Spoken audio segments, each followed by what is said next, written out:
Bismillah. Assalamualaikum warahmatullahi wabarakatuh. Alhamdulillah hamdan katsiran thayyiban mubarakan fi kama yuhibbu rabbuna wa yardah. Asyhadu an la ilaha illallah wahdahu la syarikalah wa asyhadu anna Muhammadan abduhu wa rasuluh. Wassalatu wassalamu ala Rasulillah wa ala alihi wa ashabihi wa man tabi'ahum bi ihsanin ila yaumiddin. Ya ayyuhalladzina amanu taqullaha haqqa tuqatih wa la tamutunna illa wa antum muslimun.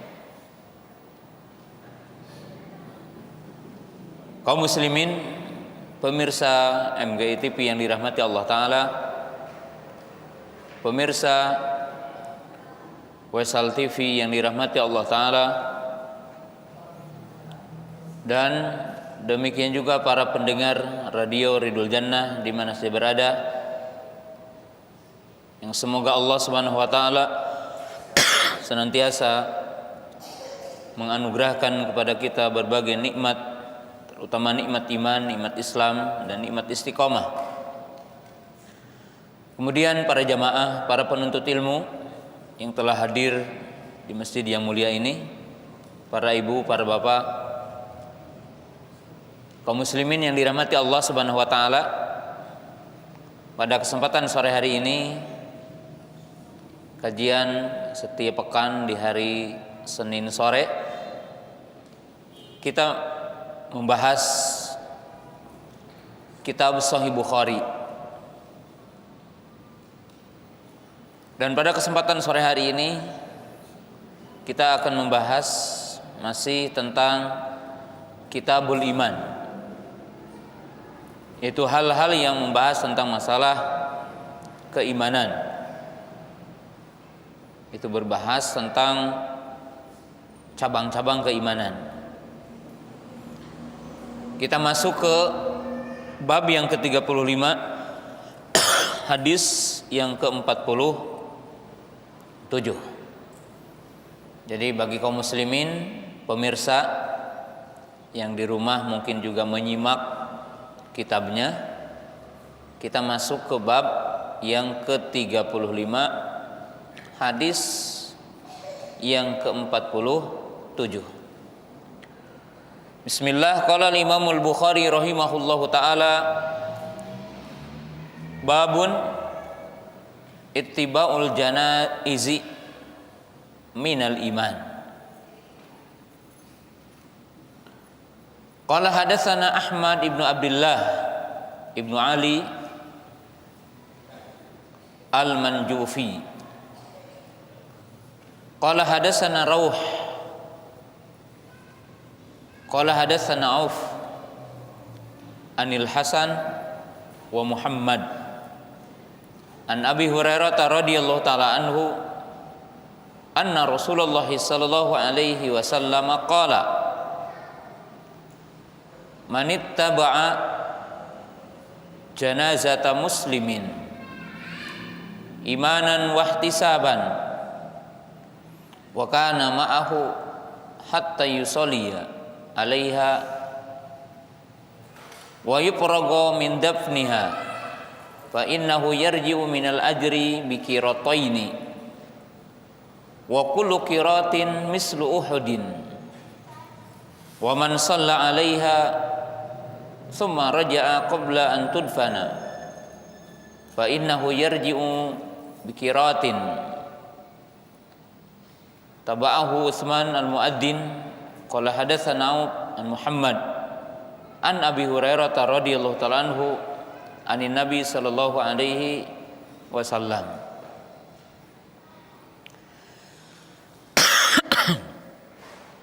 Bab yang baru, yaitu bab yang ke-35, hadis ke-47. Bab ini dan hadis ini sebagai bab terakhir yang disebutkan oleh Imam Bukhari ketika menyebutkan tentang cabang-cabang iman. Jadi hadis nomor 47 dan bab yang ke-35 ini sebagai bab terakhir yang disebutkan oleh Imam Bukhari ketika menyebutkan tentang cabang-cabang iman. Cabang-cabang iman yang telah disebutkan oleh Imam Bukhari sangat banyak, dari mulai sholat, puasa, sholat malam, sholat pada malam Lailatul Qadar, dan yang lain-lainnya yang telah kita bahas ya di dalam kitab Sahih Bukhari ini. Dan Imam Bukhari menyebutkan tentang mengikuti jenazah bagian dari iman, disebutkan sebagai poin terakhir dalam kitabnya ini, dalam bab tentang cabang-cabang iman. Karena tentunya mengikuti jenazah atau jenazah ini akhir dari kehidupan dunia. Jadi akhir dari kehidupan dunia, akhir dari interaksi dunia, maka disebutkan juga sebagai perkara terakhir. Jadi sebagai perkara terakhir. Nah, kita lihat di sini bab mengikuti jenazah bagian dari iman, atau bahasa kita mengantarkan jenazah bagian dari iman. Yang dimaksud mengantarkan jenazah yakni min ahlihi ila qabrihi atau ila akhiri dafnihi. Yang dimaksud mengantarkan jenazah itu adalah dari mulai orang mengantarkan dari rumahnya dia, jadi tempat keluarganya dia, dari tempat keluarganya seseorang, dan berakhir mengantarkan jenazah itu sampai menguburkan. Nanti akan disebutkan apakah sampai masuk ke liang lahat atau sampai selesai menutupnya dengan tanah kembali, atau bahkan sampai nanti yang dinamakan selesai mendoakan. Jadi sampai selesai mendoakan. Nanti kita akan bahasnya. Imam Bukhari meriwayatkan dari gurunya Ahmad ibnu Abdullah ibnu Ali Al-Ju'fi. Kunyahnya adalah Abu Bakar. Jadi kunyahnya adalah Abu Bakar Ahmad ibnu Abdullah ibnu Ali ibnu Suwaid Al-Ju'fi, yakni Al-Manjufi Al-Basri. Qala hadatsana Rauh, yaitu Rauh ibnu Ubadah. Jadi gurunya lagi adalah Rauh, yaitu Rauh ibnu Ubadah. Kemudian Auf, yaitu Abu Sahal, Auf ibnu Abi Jamilah. Jadi Auf ibnu Abi Jamilah. Anil Hasan, yaitu Al Hasanul Basri, Hasan Basri tabi'in. Wa Muhammad. Jadi di sini guru Auf itu ada dua, Al Hasanul Basri dan Muhammad. Yang dimaksud di sini adalah Muhammad ibnu Sirin, seorang tabi'in yang sangat agung, imam di antara imam ahli sunnah. An Abi Hurairah radhiyallahu ta'ala anhu, dari Abu Hurairah semoga Allah Ta'ala meridhoi kepadanya. Nah, Imam Bukhari dalam Sahihnya ini menggandengkan antara Hasan Basri dengan Muhammad ibnu Sirin. Hal itu disebabkan karena Imam Hasan Basri tidak meriwayatkan hadis dari Abu Hurairah. Itu Al-Hasan al-Basri lam yasma an Abi Hurairah. Imam Hasan Basri itu tidak meriwayatkan hadis dari Abu Hurairah. Maka kalau Imam Bukhari meriwayatkan hadisnya lewat Hasan Basri dari Abu Hurairah, maka dianggap riwayatnya munqati, riwayatnya terputus, sehingga tidak dianggap sahih. Maka disertakanlah Muhammad ibnu Sirin, di mana Muhammad ibnu Sirin beliau mendengar hadis dari Abu Hurairah. Nah, udah pernah dijelaskannya bahwa hadis selain rawinya harus siqah, harus orang-orang yang adil, bobot, tidak cukup, tapi harus menyambung, mutasil sanad, menyambung sanadnya.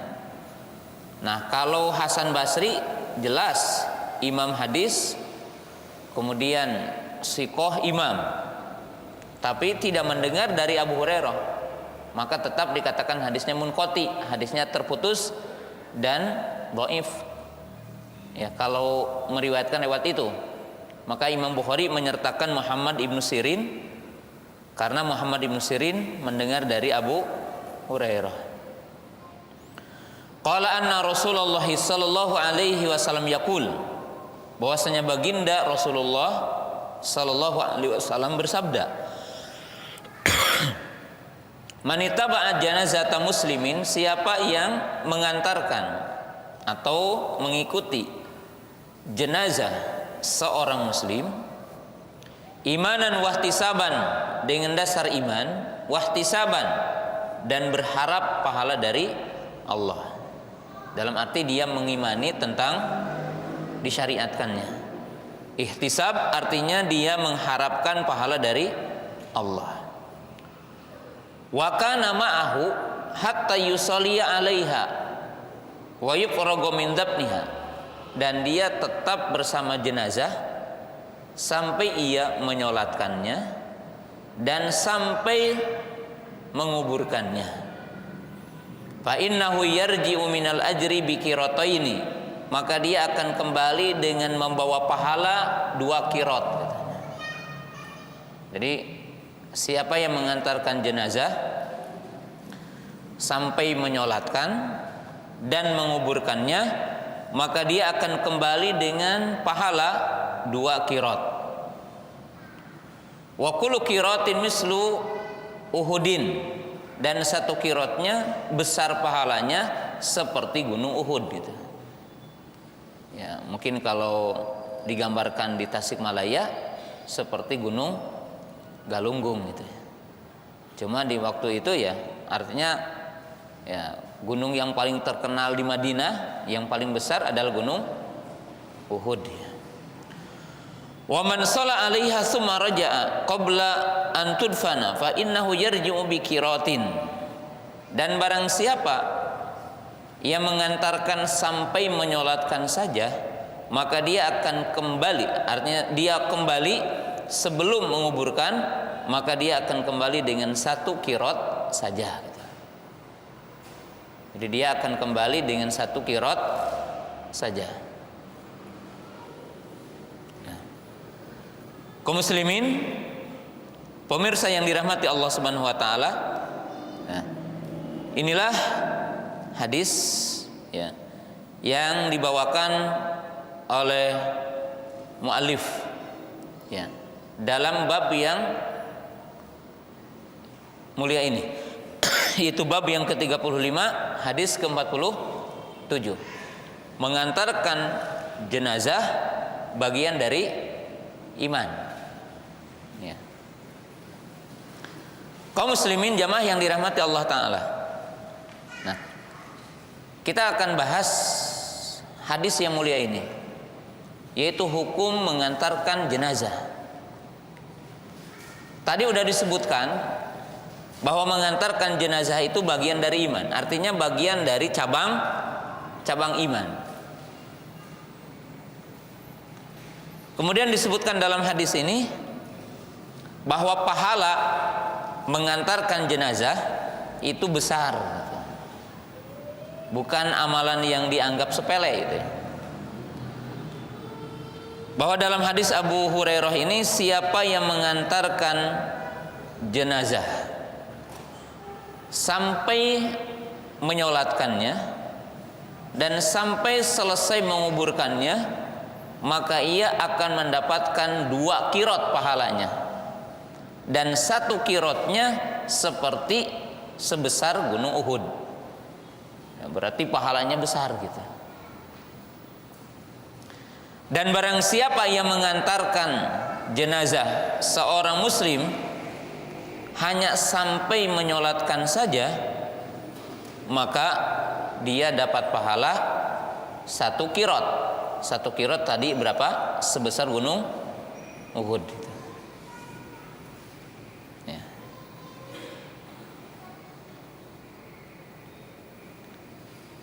Kemudian apa hukum mengantarkan jenazah? Hukum mengantarkan jenazah orang mukmin adalah fardu kifayah. Jadi hukumnya adalah fardu kifayah. Jadi berdosa kalau ada sekelompok orang muslim menelantarkan jenazah seorang muslim. Jika tidak ada yang menguburkan, jika tidak ada yang memelihara, maka semua umat Islam di tempat itu berdosa.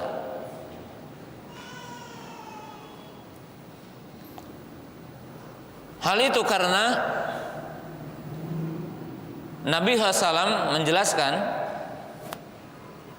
dalam hadis yang lain, beliau mengatakan udu al-maridha wattaba'u al-janaiza fa innaha tudzakirukumul akhirata. Nabi SAW mengatakan, tengoklah orang yang sakit, katanya.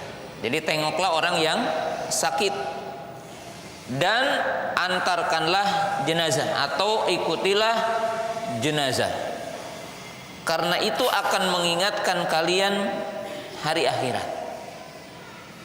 Jadi ijma para ulama bahwa mengantarkan jenazah hukumnya fardu kifayah.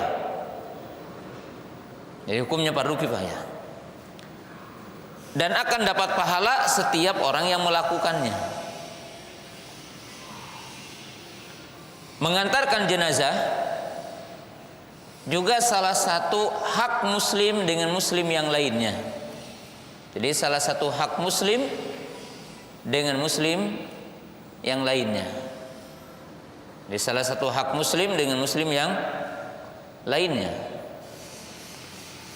Hal itu karena Nabi Shallallahu Alaihi Wasallam telah menjelaskan dalam sejumlah hadis. Jadi Nabi SAW telah menyebutkan dalam sejumlah hadis bahwa mengantarkan jenazah salah satu hak muslim dengan muslim yang lainnya. Contoh hadis Abu Hurairah juga, Nabi SAW mengatakan hakul muslimi al muslimi situn. Nabi SAW mengatakan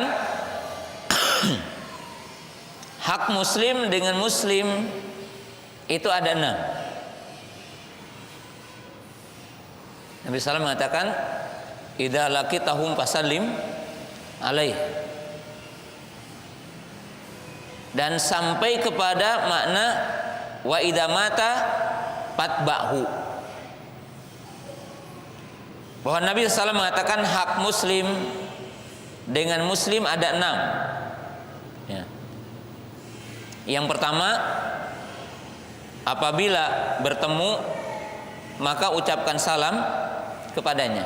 Ini pertama. Wa idza da'aka fa'ajibhu, dan apabila mengundangmu maka penuhilah undangannya. Wa idza atasha Fahamidallaha fasyamithu. Dan apabila saudaramu bersin dan mengatakan alhamdulillah, maka fasyamithu, yaitu ucapkan yarhamukallah. Ini yang ketiga. Wa idastansahaka pansahhu. Dan apabila ia meminta nasihat kepadamu, maka beri nasihat. Wa idza marida fa'udhu. Apabila dia meninggal dunia, apabila dia mati, apabila dia sakit, maka tengoklah. Wa idza marida fa'udhu. Apabila dia sakit, maka tengoklah. Keenam, wa idza mata fatba'hu. Apabila ia meninggal dunia, maka antarkanlah jenazahnya.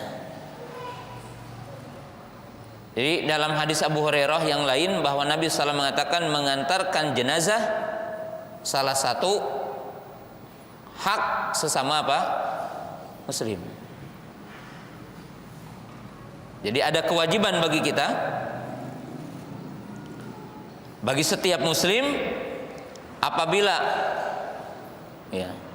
saudaranya meninggal dunia, maka kita diperintahkan untuk mengantarkan jenazahnya.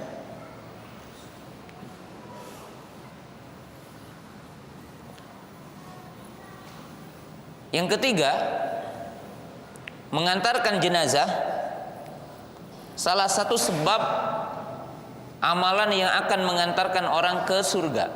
Jadi bukan sepele. Mengantarkan jenazah itu salah satu amalan yang bisa mengantarkan orang ke surga. Terutama apabila berkumpul dalam sehari 4 amalan. Salah satunya mengantarkan jenazah. Jadi mengantarkan jenazah adalah satu amalan yang bisa mengantarkan orang ke surga. Terutama jika amalan itu disertai dengan 3 amalan lain atau berkumpul 4 amalan dalam sehari. Dalam hadis yang diriwayatkan oleh Imam Muslim dari sahabat Abu Hurairah radhiyallahu taala anhu, baginda Nabi sallam pernah bertanya di tengah-tengah sahabat dengan 4 pertanyaan. Yang menjawab 4 pertanyaan itu Abu Bakar As-Siddiq radhiyallahu taala anhu. Lihat para ibu pemirsa yang dirahmati Allah taala, pemirsa MGTV, Besal TV yang dirahmati Allah taala. Nabi sallam bertanya dalam satu hari, pertanyaannya ada 4. Qala man asbaha al-yauma minkum shaima. Faqala Abu Bakar ana. Siapa yang di pagi ini sedang puasa? Abu Bakar mengatakan aku, katanya. Yang lainnya pada diam waktu itu. Sumaqala pamanit taba'a minkumul yauma janazah. Siapa pula hari ini yang mengantarkan jenazah? Faqala Abu Bakar ana. Abu Bakar mengatakan saya juga, katanya. Man at'ama minkumul yauma miskina. Siapa yang di pagi ini, di hari ini telah memberi makan kepada orang miskin? Faqala Abu Bakar ana. Kata Abu Bakar saya juga, katanya. Faqala man ada minkumul yauma maridha. Siapa yang hari ini di antara kalian telah menengok orang sakit? Faqala Abu Bakar ana. Saya juga, katanya. Faqala Nabi sallallahu alaihi wasallam majtama'na fimri'in illa dakhala jannah. Tidaklah amalan-amalan yang tadi berkumpul pada seseorang kecuali ia akan masuk surga. Jadi para jamaah yang dirahmati Allah taala, para bapak, para ikhwan yang dirahmati Allah taala, kalau ada orang yang meninggal dunia di antara kita, itu kesempatannya karena telah dibuka pintu surga bagi kita dari amalan itu. Karena Nabi SAW mengatakan, siapa yang berkumpul pada seseorang 4 amalan tadi, maka ia akan masuk surga. Walaupun sudah barang tentu amalan yang 4 itu bisa diamalkan dalam sehari, itu taufik dari Allah gitu.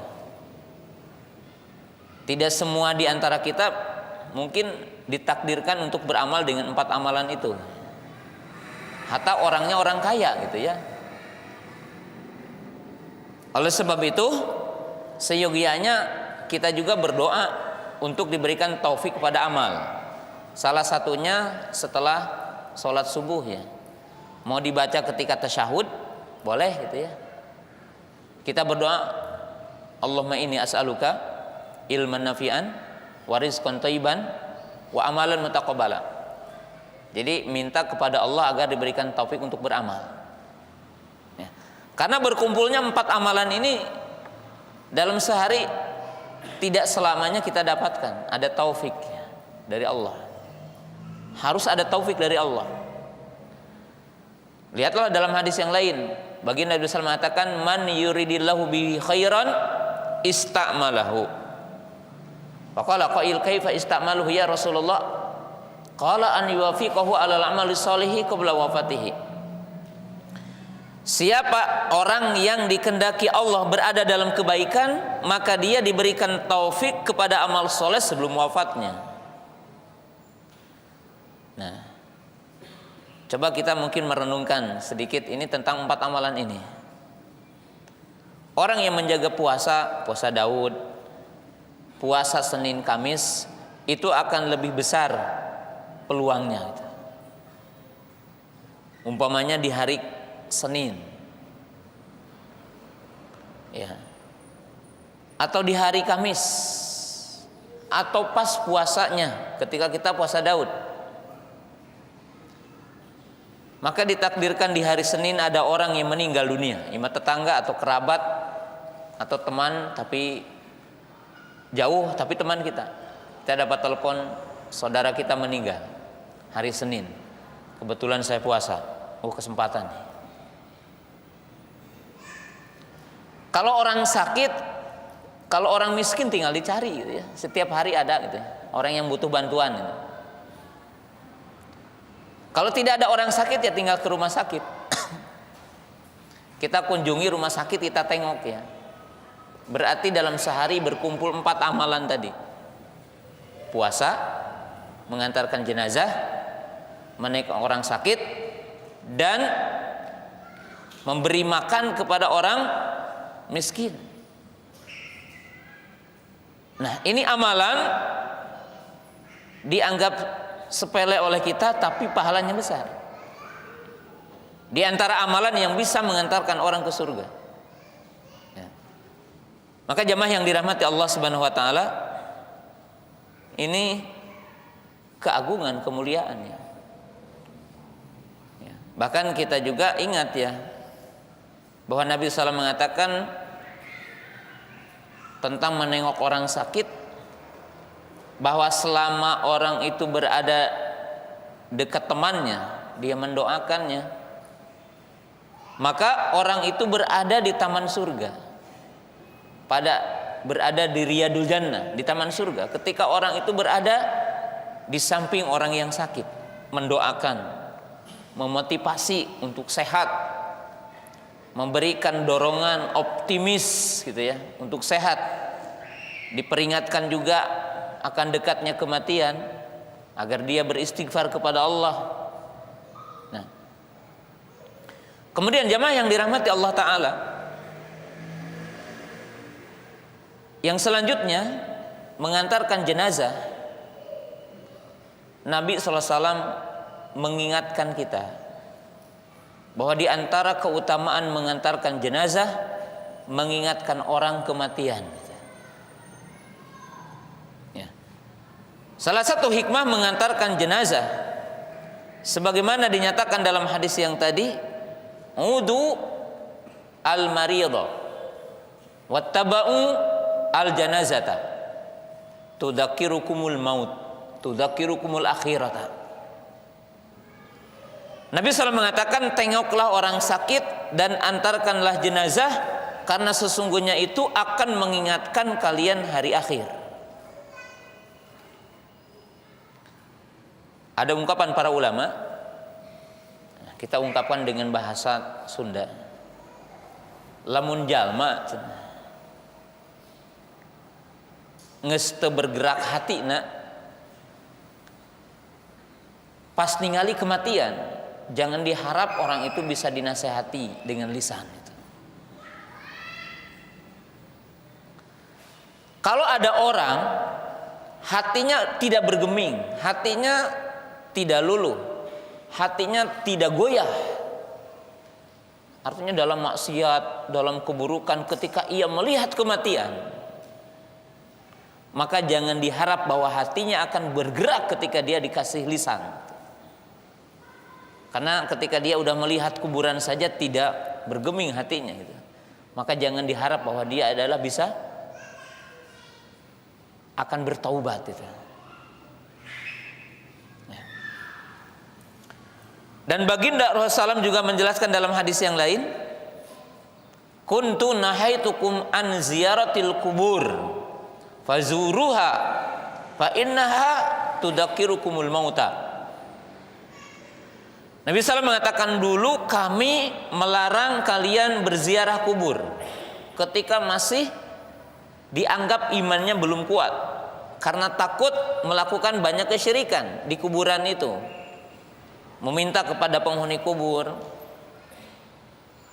menyembah penghuni kubur. Lalu aku mempersilahkan kalian untuk ziarah kubur, dan itu akan mengingatkan kalian kematian. Maka ziarah kubur yang paling utama itu bukan apa yang dipahami oleh kita hari ini adalah rekreasi religi itu. Dan ziarah kubur adalah bukan tujuan utamanya mendoakan penghuni kubur. Karena penghuni kubur bisa didoakan kita di mana saja. Tujuan utama ziarah kubur bukan sekedar mendoakan penghuni kubur. Karena penghuni kubur bisa didoakan kita di masjid, kita di rumah, di mana saja kita doakan penghuni kubur akan sampai dan berpengaruh doa kita. Tapi ziarah kubur yang paling utama yang diingatkan oleh Nabi SAW adalah mengingatkan kita akan mati gitu. Bahwa kita akan seperti dia. Akan seperti dia. Maka orang tidak boleh ke kuburan meratap-ratap. Tapi mengingatkan iman yang ada dalam hatinya akan adanya kematian, akan adanya azab kubur atau nikmat kubur, dia harus tahu gitu. Maka tadi dikatakan tudzakirukumul akhirata, itu akan mengingatkan kalian hari akhir ya. Jadi mengingatkan kalian hari akhir. Dan ini berkaitan dengan dengan mengantarkan kuburan. Jadi di sini dibahas bahwa pertama adalah hukumnya fardu kifayah. Dia adalah merupakan hak seorang sesama muslim. Dia adalah merupakan sebab orang masuk surga. Kemudian mengantarkan ke kuburan mengingatkan apa? Kematian. Nah. Kemudian jemaah yang dirahmati Allah Ta'ala, nah, di sini kita akan bicara walaupun sekilas ya berkaitan dengan hadis ini. Dalam hadis Abu Hurairah ini, maknanya siapa yang mengantarkan jenazah seorang muslim, berarti kalau jenazahnya orang kafir, tidak ada kewajiban bagi kita mengantarkan jenazahnya, kecuali kalau tidak ada kerabatnya, maka ada kewajiban hanya untuk menguburkan ya dalam rangka sini menghilangkan jejak aja. Yang kedua, di dalam hadis ini seolah-olah dipahami dan memberikan isyarat bahwa menyolatkan jenazah itu sunnahnya di lapangan gitu. yaitu lapangan minimalnya yang dekat ke penguburan gitu. Walaupun mungkin ya di Indonesia sekarang ya sangat sulit gitu untuk didapatkan itu gitu. Karena maknanya tadi mengantarkan jenazah sampai menyolatkan. Artinya bukan di masjid, bukan di rumah. Walaupun tidak mengapa menyolatkan di masjid atau menyolatkan apa? Di rumah. Apa yang terjadi hari ini ya disolatkan di masjid. Karena bisa berkumpulnya umat Islam atau kaum muslimin di tempat itu dia di masjid. Dan itu pernah dilakukan dalam riwayat oleh Aisyah radhiyallahu taala anha. Tapi kalau kita lihat redaksi hadis ini mengisyaratkan bahwa menyolatkan jenazah itu adalah di lapangan. Ya, artinya kan udah dibawa dari rumah gitu kan.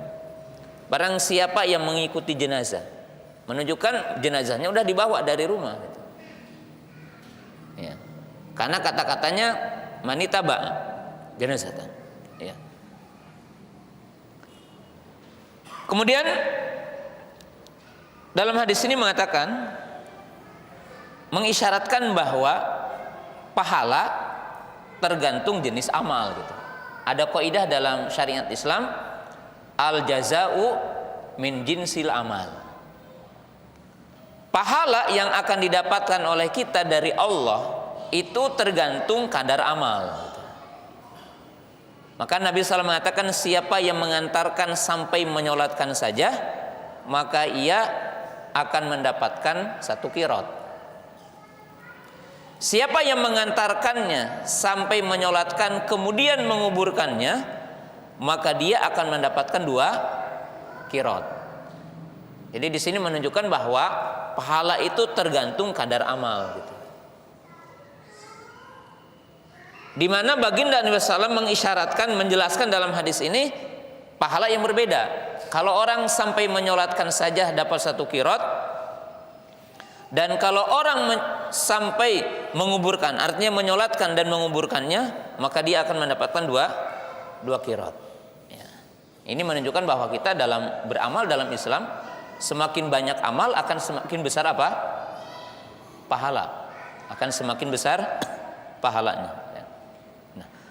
Kemudian yang selanjutnya dalam hadis ini ya, mengisyaratkan bahwa baginda Nabi Shallallahu Alaihi Wasallam ya mengajak kepada umatnya untuk berpikir sesuatu yang konkret itu, kepada sesuatu yang gaib. Jadi memberikan permisalan ya. Karena tentunya pahala yang akan diberikan itu bukan berarti plek gitu, dalam arti gedenya seperti gunung Uhud itu. Karena di sini disebutkan apa? Permisalan, takribul faham, mendekatkan apa? Pemahaman. Jadi mendekatkan apa? Pemahaman. Dan ini teori dalam menjelaskan itu syariat. Jadi teori dalam menjelaskan syariat, di mana baginda Nabi SAW menggambarkan seperti tadi itu.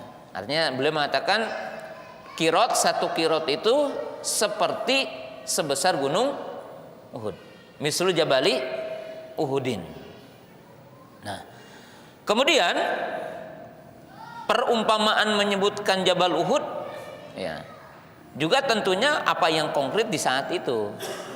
Artinya di saat ketika Nabi SAW berbicara itu di depan para sahabat, di depan para sahabat, dalam arti pahala untuk orang yang mengantarkan jenazah itu bukan kadarnya gunung Uhudnya, tapi menunjukkan besarnya gitu.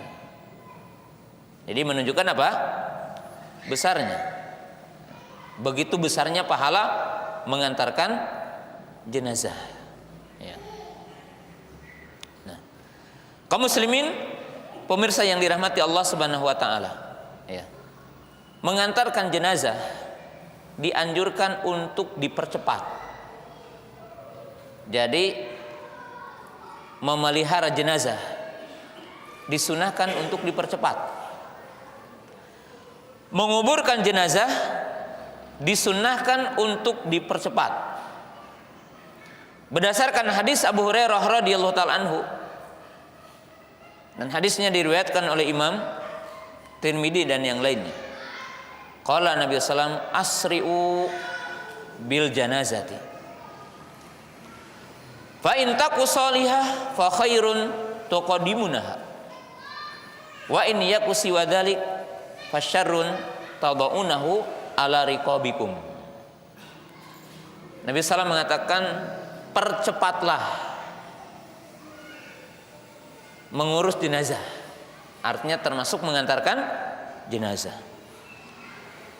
Jika dia orang soleh, maka berarti kita juga mempercepat dia bertemu dengan kebaikan yang ada di alam kuburnya, kenikmatan-kenikmatan di alam kuburnya ya. Mereka akan cepat. Dan demikian sebaliknya. Ya. Jadi dalam mengantarkan jenazah, mengurus jenazah, memandikan, mengkapani, ya, menyolatkan, kemudian menguburkan, itu disunahkan dipercepat. Jangan ditangguhkan itu. Ya, jangan ditangguhkan. Itu lebih afdal. Jadi lebih afdal dipercepat. Ya. Mempercepat apa? Memandikan, menyolatkan, mengkapani tentunya, mengkapani, menyolatkan dan menguburkan. Itu disunahkan untuk cepat. Kemudian termasuk mengantarkan jenazah itu disunahkan untuk berjalan cepat. Asri'u. Bahkan dalam riwayat-riwayat yang lain sampai diriwayatkan bahwa para sahabat itu menyisakan debu ketika mereka mengantarkan jenazah. Jadi bekas kaki-kaki mereka berdebu itu ya, ngepul debunya karena cepat itu. Ya. Ya, mungkin kalau hari ini orang mengantarkan jenazah dengan diatur langkahnya gitu. Ya, sunnahnya dipercepat itu. Sunnahnya apa? Dipercepat. Ya. Sebagaimana sunnahnya, hukum asal sunnahnya bahwa jenazah itu dipikul. Karena dalam hadis dikatakan baina aktafikum, jadi dipikul di antara pundak-pundak kalian. Karena itu lebih untuk mengingatkan kematian. Nah, makanya di dalam hadis dikatakan kan, barang siapa yang memandikannya maka dia mandi, dan barang siapa yang memikulnya maka dia wudu. Ya. Bagaimana hukumnya sekarang mengantarkan jenazah pakai gerobak atau pakai ambulan gitu? Ya. Hukum asal sunnahnya dipikul, terutama ya kalau diprediksi tempatnya dekat gitu ya. Tapi kalau tidak memungkinkan, tempat penguburannya udah jauh gitu ya, maka memakai kendaraan atau juga memakai gerobak itu perkara yang dibolehkan gitu. Tapi mengantarkan dengan berjalan kaki kemudian dipikul itu lebih afdal, karena akan lebih mengingatkan orang itu tentang kematiannya. Dan orang yang mengantarkan jenazah, jika dia berjalan kaki, maka boleh dia berada di kanan, di kiri, di belakang atau di depan. Walaupun menurut sebagian para ulama mengatakan kata-kata itaba'a, maka yang terafdal tetap di belakang. Tapi yang naik kendaraan, maka itu seyogianya untuk di belakang. Jadi orang yang berjalan kaki itu boleh ya, dia untuk berada di kanan, di kiri atau di depannya ya, atau di belakangnya. Sebagian para ulama mengatakan dengan kalimat ittaba'a, maka itu lebih tepat kalau dia di belakangnya. Jadi kalau dia di belakangnya, karena itu lebih tepat itu dengan kata-kata ittaba'a. Adapun bagi orang-orang yang naik kendaraan, maka itu di belakang. Sebagaimana dijelaskan dalam hadis Mughirah bin Syu'bah, ar-raqibu yasiru khalfal janazah wal mashi haitsu sya'a minha, khalfaha amamaha an yaminiha wa an yasariha qariban minha. Nabi SAW mengatakan orang yang berkendaraan itu selamanya di belakang. Jadi orang yang bawa mobil, naik motor dan yang lainnya. Sedangkan orang yang berjalan, bagaimana dia mau? Boleh di belakang, boleh di depan, boleh di kanan, boleh di kiri, tapi dekat dengannya.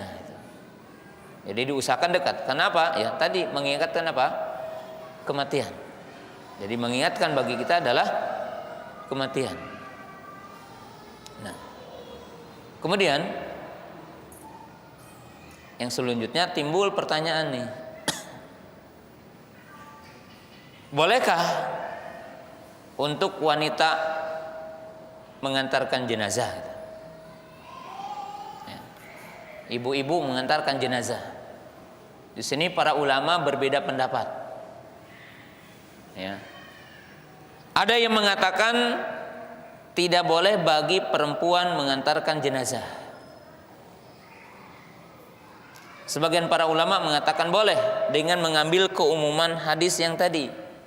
Kuntu nahitukum an ziyaratil kubur fazuruha fa innaha tudzakkirukum maut. Dulu aku melarang untuk berziarah kubur dan sekarang silahkan, karena itu akan mengingatkan kalian kematian. Sebagian para ulama mengatakan tidak boleh wanita mengantarkan jenazah, dengan sebab ada hadis Ummu Atiyah yang berbunyi, nahana Rasulullah anit tibai al janaiz, bahwa Nabi Shallallahu Alaihi Wasallam melarang kami, katanya, untuk mengikuti jenazah. Walam yu'zim alaina. Ya.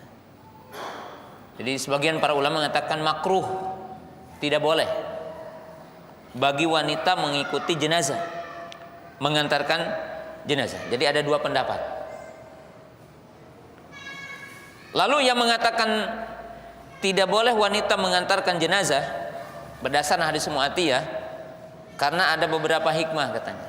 Kenapa wanita tidak seyogianya mengantarkan jenazah?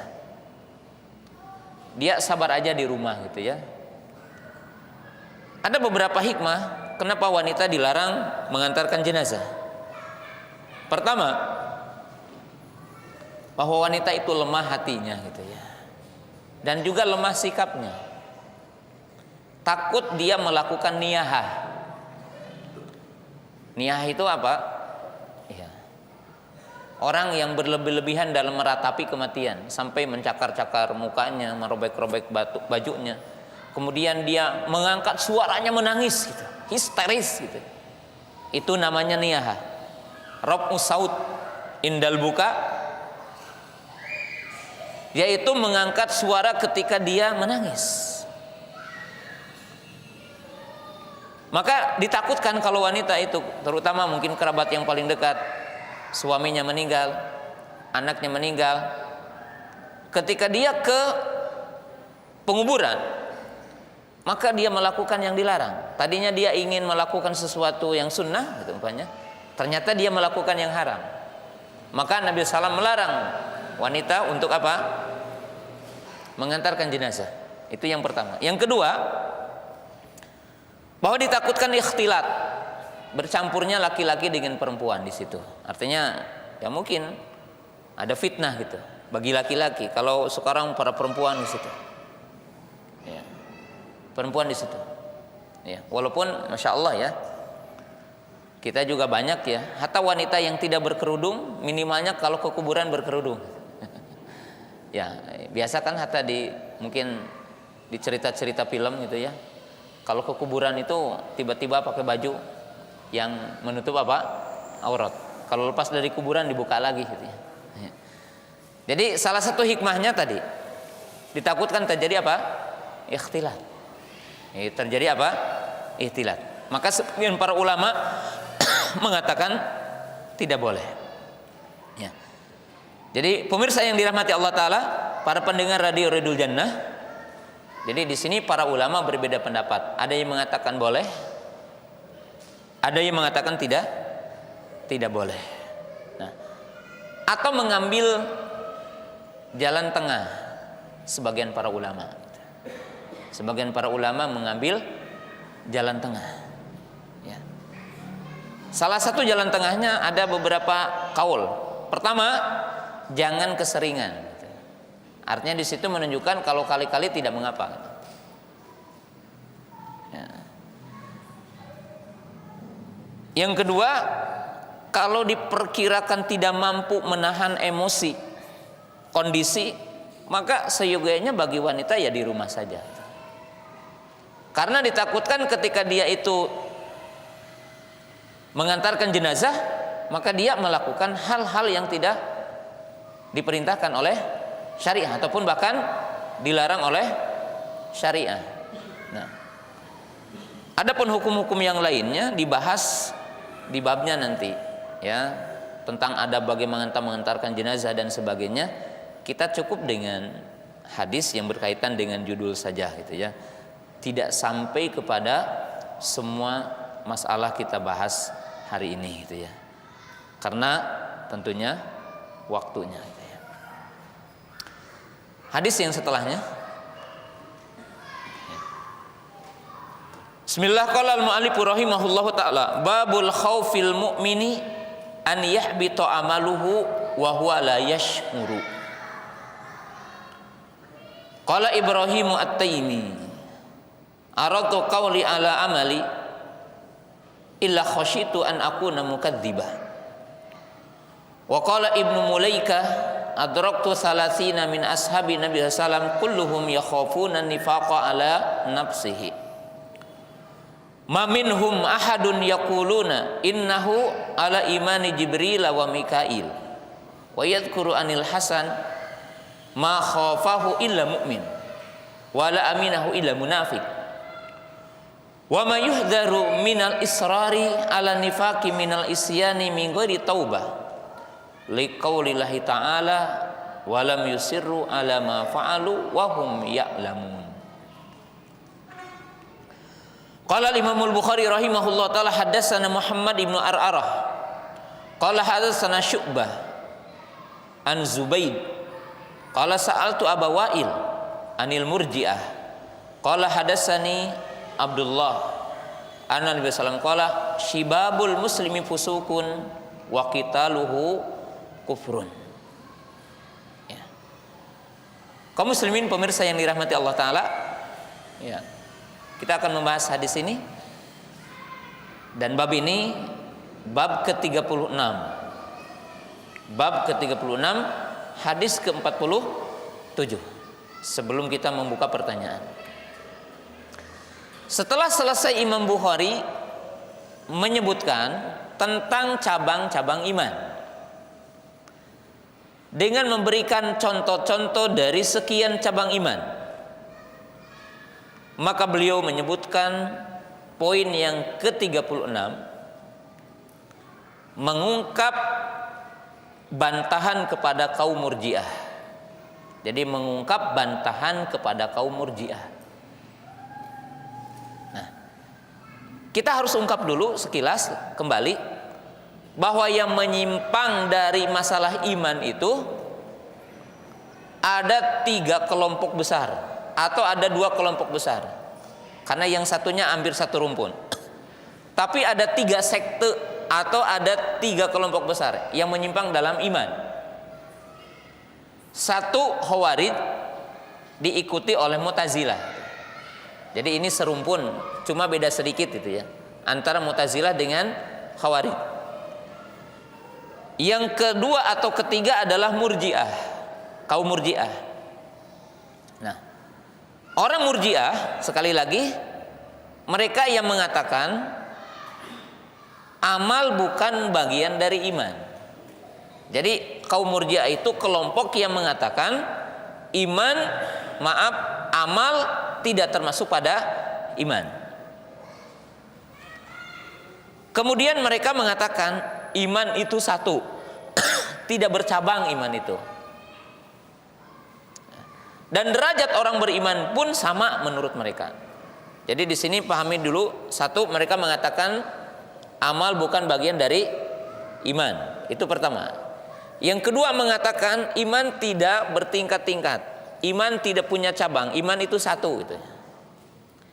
Yang ketiga, mereka mengatakan ahlul iman orang-orang beriman derajatnya sama gitu. Sampai mereka mengatakan imannya Jibril sama dengan imannya kita, imannya Abu Bakar sama dengan imannya kita gitu. Itu dalam ungkapan orang-orang Murji'ah. Yang keempat, mereka mengatakan bahwa maksiat tidak mempengaruhi iman. Jadi kalau orang melakukan maksiat, ya tetap dianggap imannya sempurna gitu, menurut mereka gitu. Ini 4 pemahaman orang Murji'ah yang paling pokok. Jadi sekali lagi orang Murji'ah mengatakan, pertama, amal bukan masuk dari iman. Kedua, iman itu tidak bercabang. Iman itu satu. Ya. Kemudian orang beriman juga tidak bertingkat-tingkat. Orang iman satu. Sampai mereka mengatakan imannya Jibril sama dengan imannya kita. Imannya Abu Bakar sama dengan imannya kita. Yang keempat, mereka mengatakan maksiat tidak mempengaruhi iman. Orang melakukan maksiat tetap imannya sempurna menurut mereka. Lawannya adalah orang Khawarij. Orang Khawarij mengatakan pelaku maksiat kafir, kekal di neraka. Jadi orang Khawarij mengatakan pelaku maksiat, dia mengatakan kafir, kekal di neraka. Mereka mengatakan iman satu sama, hanya beda hampir dekat kepada ahli sunnah dengan mengatakan amal bagian dari iman. Orang Mu'tazilah beda sedikit. Mereka mengatakan bahwa pelaku maksiat di dunia bukan mukmin, bukan kafir. Manzilatun baina manzilataini. Jadi pelaku maksiat itu tidak dikatakan kafir, tidak dikatakan mukmin, tapi manzilatun baina manzilataini. Tapi di akhirat sama, kata orang Khawarij, kekal di neraka. Kata para ulama, akal orang Khawarij lebih cerdas ketimbang orang Mu'tazilah gitu. Karena tidak mungkin orang kecuali apa? Kafir atau mukmin gitu kan. Tidak ada orang dikatakan kafir bukan, mukmin bukan gitu ya. Ini dalam pikir orang Mu'tazilah. Mereka mengatakan kafir bukan, mukmin mungkin bukan. Nah, maka Imam Bukhari membuat bab ini dengan mencantumkan hadis, kemudian mencantumkan ayat, mencantumkan aqwal salafus saleh bahwa maksiat itu mempengaruhi iman, akan mengurangi tingkatan iman. Dan ketika orang melakukan maksiat, berarti imannya apa? Berkurang. Maka Imam Bukhari menyebutkan bab orang mukmin merasa takut kalau amalnya itu akan batal, sedangkan dia tidak sadar. Bab yang menyebutkan takutnya orang mukmin amalnya batal. Yang dimaksud batal di sini batal pahalanya, bukan batal keislamannya. Batal pahalanya, bukan batal keislamannya, ya. Karena dengan penjelasan yang setelahnya. Sedangkan dia tidak sadar. Qala Ibrahim At-Taimi, yaitu Ibrahim bin Yazid At-Taimi, aradtu qawli ala amali ila khasyitu an akuna mukadziban. Aku senantiasa mencocokkan ucapanku dengan amalku, katanya, karena aku merasa takut dikatakan berdusta. Maksudnya apa? Ada orang yang beragamanya ngomong wungkul gitu, tidak dibuktikan dengan amal. Ini gambaran orang munafik gitu. Omdo itu, omong doang. Nah, maka kata Imam Ibrahim At-Taimi, beliau mengatakan, aku senantiasa mencocokkan ucapanku kepada amalku, sebab aku merasa takut dikatakan sebagai pendusta. Kabura maqtan indallahi an taqulu ma la taf'alun. Alangkah besar murka Allah kepada orang yang berkata tapi tidak beramal. Jadi ini adalah penjelasan Allah Subhanahu wa taala, di mana Allah berfirman, alangkah celakanya, katanya, orang yang dia berkata tapi dia tidak mengamalkan. Jadi alangkah buruknya. Dan tentunya ini adalah sifat orang munafik. Ini adalah sifat orang munafik. Qala wa qala Ibnu Mulaikah adraktu salasina min ashabi Nabi sallam, aku mendapatkan tidak kurang dari 30. Jadi perhatikan kalau penyebutan jumlah jangan dipastikan bahwa hanya 30 yang ditemui, menunjukkan banyak gitu. Kullum yakhafu an-nifaqa ala nafsihi, semuanya mereka merasa takut nifak kepada dirinya. Ya, yang dimaksud di sini nifak amali ya, bukan nifak apa? I'tiqadi, bukan nifak yang di sini artinya keluar dari Islam, tetapi nifak amali. Ma minhum ahadun yaqul innahu ala imani Jibril wa Mikail. Tidak ada di antara mereka yang mengatakan bahwa iman saya seperti iman Jibril gitu. Takabur enggak? Ya.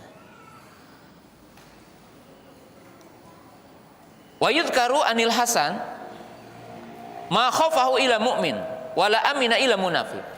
Tidak ada orang yang takut kepada dirinya munafik kecuali itu orang mukmin, orang yang merasa takut. Dan tidak ada orang yang merasa aman dari nifak kecuali itu orang munafik beneran katanya. Nah, perhatikan sampai di sini.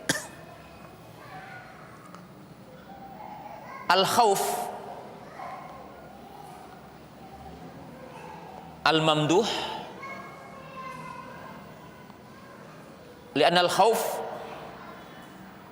anwa, sebab rasa takut itu ada dua atau banyak makna rasa takut itu. Maka di sini ada takut yang terpuji, ada takut yang tercela. Kalau rasa takut yang membangkitkan emosi dalam amal, maka ini terpuji. Orang takut kepada dirinya nifak, maka dia menjaga diri dari setiap bentuk maksiat, setiap bentuk penyimpangan. Bagus. Tapi ada rasa takut yang menjadikan orang itu kunut, putus asa. Sehingga orang itu percuma infak bisi teu ikhlas. Nah, ini teh was-was itu. Ada orang yang mengatakan moal infak bisi teu ikhlas gitu. Mal salat bisi teu ikhlas, itu tipu daya gitu dari syaitan. Tapi rasa takut kepada dirinya sehingga dia betul-betul khusyuk, menjaga khusyuk dan menempuh jalan-jalan untuk khusyuk, menjauhi perkara-perkara yang menyebabkan dia tidak khusyuk, maka ini khauf yang hebat itu. Kemudian Imam Bukhari mengatakan, dan mereka memperingatkan untuk tetap dalam nifak dan dosa dengan tanpa taubat. Jadi kaum salafus saleh mereka mengungkapkan 3 ungkapan tentang dosa.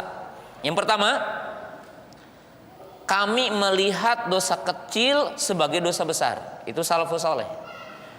Jadi mereka mengatakan kami melihat dosa kecil adalah sebagai dosa besar. Kalau kita hari ini dibalik gitu ya. Dosa besar dianggap apa? Kecil. Yang kedua, mereka mengatakan lal kabair ma'al istighfar. Tidak ada dosa besar bagi orang yang ingin istighfar. Maka jangan putus asa. Sebanyak apapun kita telah melakukan dosa, kalau kita ingin bertaubat dan berhijrah, maka Allah akan membukakan pintu taubat. Sehingga disebutkan dalam sebuah hadis, kalaulah katanya tidak ada orang yang ingin bertaubat, maka aku akan menciptakan manusia yang berdosa terus bertaubat. Saking Allah itu akan membukakan pintu taubat. Yang ketiga, mereka mengatakan las sagair ma'al istimrar. Yani las sagair ma'al istimrar. Ulama salaf mengatakan, ingat katanya, tidak ada dosa kecil kalau kita terus menerus. Lalu mereka menggambarkan, tahukah kalian bahwa tidak ada gunung yang menjulang tinggi kecuali tumpukan kerikil-kerikil kecil. Menunjukkan kalau orang itu menyepelekan dosa, maka dia akan bertumpuk dosanya. Liqouli ta'ala walam yusiru ala ma fa'alu wa hum ya'lamun. dan mereka tidak akan terus-menerus kepada apa yang mereka perbuat. Artinya dari sebuah kesalahan dan mereka mengetahui bahwa itu apa? Kesalahan. Ya. Kemudian Imam Bukhari meriwayatkan hadis yang tadi, ya, bahwa diriwayatkan di sini tentang seseorang, ya, hadatsana Muhammad ibnu Ar'arah qala hadatsana Syu'bah, itu Syu'bah ibnu Hajjaj an Zubaid qala sa'altu Aba Wa'il, aku bertanya kepada Abu Wa'il anil murji'ah, tentang murji'ah. Jadi menunjukkan murji'ah itu berada di masa para tabi'in. Jadi telah muncul di masa dulu, ya. Bahkan di masa masih ada sebagian di antara para sahabat. Faqala hadatsani Abdullah anna Nabi sallallahu qala, bahwa Nabi sallallahu bersabda, sibabul muslimi fusukun wa qitaluhu kufrun. Mencaci seorang muslim adalah perbuatan fasik. Wa qitaluhu kufrun, dan membunuhnya adalah kafir. Nah, kufur yang dimaksud dalam hadis ini adalah kufur asgor, ya. Tapi para ibu, para bapak yang saya hormati, pemirsa yang dirahmati Allah Ta'ala, kalau kita membaca ungkapan para ulama, syirik kecil bukan dosanya kecil, ya. Kufur kecil bukan berarti selamanya dosanya apa? Kecil. Karena definisi syirik kecil itu setiap syirik yang tidak masuk kepada syirik besar, dan itu akan bertingkat-tingkat. Kufur kecil, kufur asgor, artinya setiap kufur yang tidak masuk dalam kategori kufur besar, ya, bisa bertingkat-tingkat. Ya, contohnya apa? Berhukum dengan tidak hukum Allah, tapi dia meyakini bahwa berhukum dengan hukum Allah wajib dan haram kalau dia tidak berhukum, dan dia meyakini dosanya tapi dia tidak melakukan, maka ini kufur kecil. Tapi apa dosanya bisa lebih besar ketimbang berzina, ya. Bisa lebih besar ketimbang orang berzina dosanya, gitu. Jadi tidak setiap dikatakan kufur kecil berarti apa? Dosanya kecil, kemudian hukumannya apa? Kecil, tidak, ya. Karena kategori kufur kecil dalam kaidah syariah adalah setiap bentuk kekufuran yang tidak masuk dalam kategori kufur yang mengeluarkan orang dari Islam. Nah, dari ungkapan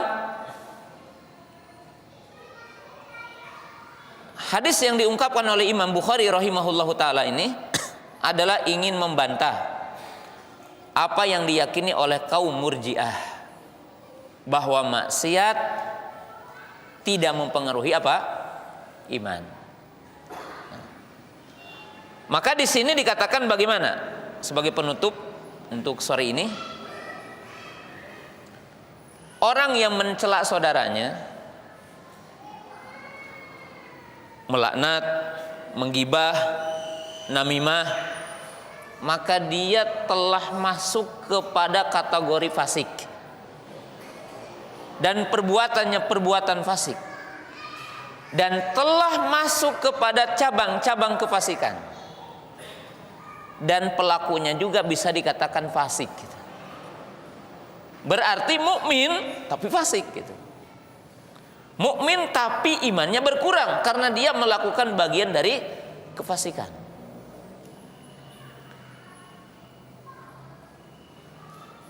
Dan dalam hadis ini menunjukkan ketika Nabi SAW mengatakan waqitaluhu kufrun, dan membunuhnya kafir, berarti ada orang mukmin yang pada dirinya ada cabang kekafiran, tapi tidak kafir dalam arti keluar dari Islam.